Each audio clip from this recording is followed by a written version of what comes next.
Igbo ndị ọma, anyị ka nọkwa n'akwụkwọ abụ ụkwa ruo oge ọda. Cheta na ebe anyị kwụsịrị bụ ebe anyị kwuru na ọ dịghị otu onye gbapụtara ịbịa nyere Chude aka, maka na onye ọbụla na akwụkwọ na-eme.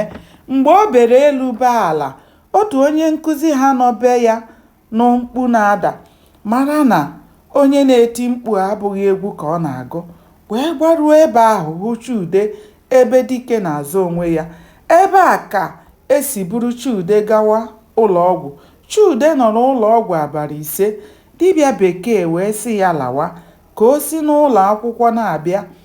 Ihe ụlọọgwụ dị ma site n'ụlọ akwụkwọ ha gawa ya bụ kilomita 30.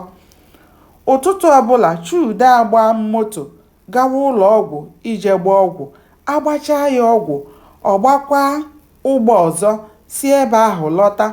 A gara ugboro 5 ma ọ bụ 6 n'izu ụka bụ ego na-aga.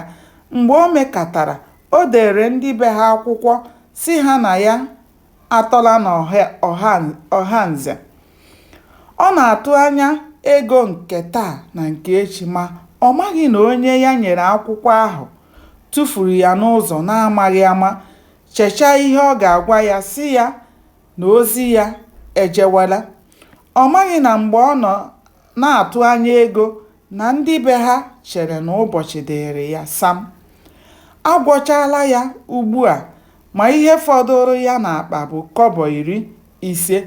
Ihe eji agba moto ma site ọhanze gawa Enugu bụ kobo 35.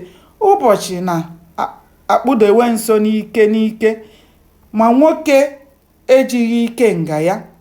Ule agafeela.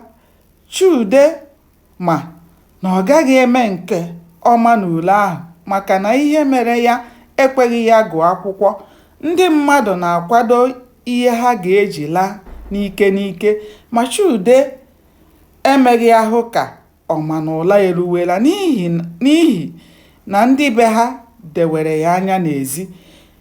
Mgbe enwe jiri kuru nwa mmadụ tinye isi n'ọhịa bụ mgbe a sị na onye ọbụla ga-atụ kobo 30 ka e wee kwụghachie onye ebitere ego. Mgbe ndị otu nrụrụ ụka ụlọ akwụkwọ ha jere maka nrụrụ ụka ebe ọzọ, Chude siri ọnwụ elu si ala ka ọ ghara ịkwụ ya, ma okokporo birie n'ụtụtụ gbara imetụ ihe ọbụla aka, jewe ịrụ nkwụ. Mgbe ọ lọghachitere, ntụ ụtụtụ dịkwa na-eche ya. Gbanịa ka anyị chọpụta kene ihe mere n'ime akwụkwọ a.